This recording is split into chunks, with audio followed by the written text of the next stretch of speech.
नारायण राणेंच्या प्रचारासाठी दिग्गज मंडळी मतदारसंघामध्ये येणार आहेत। राणेंच्या प्रचारासाठी रत्नागिरीमध्ये 24 एप्रिलला अमित शहांची सभा होणार आहे। अमित शहांच्या सभेला मुख्यमंत्री आणि उपमुख्यमंत्री हजर राहतील। उत्तर प्रदेशचे मुख्यमंत्री योगी आदित्यनाथ हे सुद्धा प्रचाराला येणार आहेत। नितीन गडकरी सुद्धा 28 एप्रिलला राणेंच्या प्रचारासाठी सिंधुदुर्गमध्ये येणार आहेत। आढावा घेतलेला आहे आमच्या प्रतिनिधींनी, पाहूया।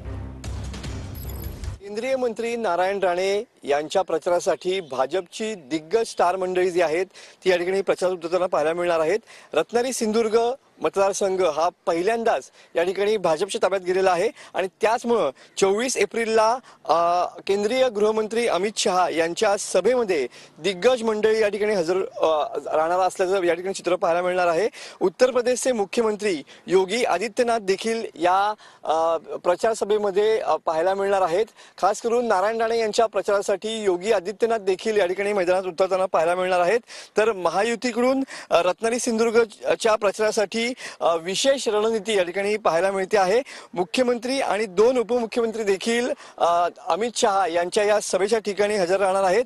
तर राणेंचे खास मित्र आणि त्यांचे सहकारी केंद्रीय मंत्री नितीन गडकरी सुद्धा 28 किंवा 29 एप्रिलला या ठिकाणी नारायण राणे यांच्या प्रचारासाठी सिंधुदुर्ग पाहायला मिळणार आहेत। एकंदरीतच रत्नागिरी सिंधुदुर्ग लोकसभा मतदारसंघातली लढत जी आहे ती खऱ्या अर्थानं उद्धव ठाकरे गट विरुद्ध नारायण राणे अशी होणार आहे आणि त्याचमुळे सध्या नारायण राणे यांच्या प्रचारासाठी दिग्गज भाजपची मंडळी जी आहेत ती रणांगणात या ठिकाणी उतरताना पाहायला मिळणार आहे आणि त्यामुळे रत्नागिरी सिंधुदुर्ग लोकसभा मतदारसंघातील जी निवडणूक आहे ती या ठिकाणी खऱ्या अर्थानं हाय व्होल्टेज पाहायला मिळणार आहे।